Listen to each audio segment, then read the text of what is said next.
కదిలేటువంటిది కాదు sun. Sun will never move. ఈనాడు మనం చూస్తున్నాము. Today you see.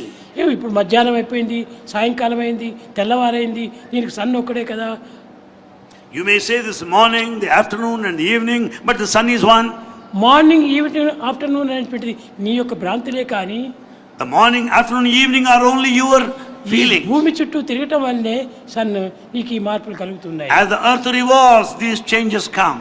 కానీ సన్ ఒక్కడే. But the sun is one. ఆ సత్యాన్ని మీరు గుర్తించాలి. Know this truth well. కనుకనే సైంటిస్ట్ అంతా సులభంగా తెలుసుకోవాలంటే ఈ సత్యాన్ని గుర్తించాలి. And the scientists, in order to know this truth, it's quite simple for them. మధ్యాహ్నము, సాయంకాలము, ప్రొద్దున అనేటువంటి తెగలంతా కూడాను ఈ భూమి తిరగటం వల్లే వచ్చేది. The kind of difference between the morning, the afternoon, the evening is due to the కనుకనే earth that వేదమునందు revolves. భూమి అనగా మన హృదయమే. And this which goes on revolving is our heart.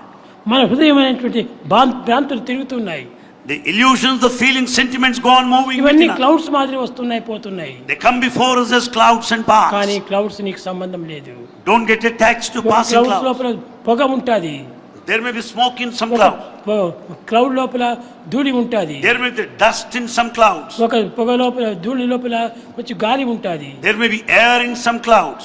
ఒక్క విధమైనటువంటి ఒక దీని లోపల నీరు ఉంటుంది. And some clouds may contain water. ఒక్కొక్క క్లౌడ్ లో ఒక్కొక్క పదార్థం ఉంటుండది. Each cloud has got its own అన్ని composition. క్లౌడ్స్ లోన ఒకే ఉండదు.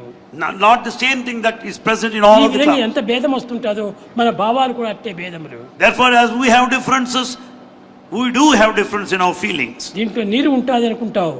You may think there's water. కాదు, గాలి వెళ్ళిపోతుంటది. No, it's not the water. It's only breeze that passes. గాలి ఉంటుంది దాని దగ్గర, గాలి ఉంటుంది. గాలి ఉన్న దగ్గర ప్రాణం ఉంటుంది. So there may be air at some place. There may be water at a different place.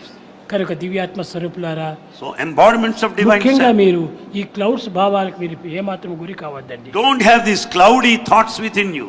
కొన్ని తలంపులు వస్తుంటాయి. Thoughts come. వీరి మాటలు, వారి మాటలు, వీరి మాటలు అంత నమ్మి మనం నాశనం అయిపోతున్నాం. You go on listening to the gossip and submit yourself and ruin ఎవరైనా yourself. చెప్పినా కానీ అది వాళ్ళ తలంపులే కానీ ఈ తలంపుగా తీసుకోకూడదు. Whatever that is said belongs to the person who speaks so. ఈ విధంగానే మానవత్వం దివ్యత్వంగా మారిపోకుండా కేవలం దానవత్వంగా తిరుగుతూ ఉండాలి. It is for this reason there is no divinity, but it has become Eenadu demonic. మానవుడిగా ఉన్నాడు, రేపు దానవుడు అయిపోతున్నాడు. Today he may be a man, manava, tomorrow he becomes danava. మానవత్వం నుండి దైవత్వానికి పోవాలి. In fact, from humanness we should go to the మానవత్వం divinity. నుండి దైవత్వానికి రావాలంటే ఈ యొక్క ఇదిగా ఉండాలి, సత్సంగం. Therefore, for the human to become the divine, satsanga is okay thought, essential. Only one heart, ఒకే దృష్టి, only one outlook, ఒకే కర్మ. and only one ఈ action. మూడింటిని ఒకటిగానే తీసుకోవాలి. We should unify these three. అప్పుడు మనకి ఏ విధమైనటువంటి ప్రళయము రాదు. Then there will be no problems or difficulties.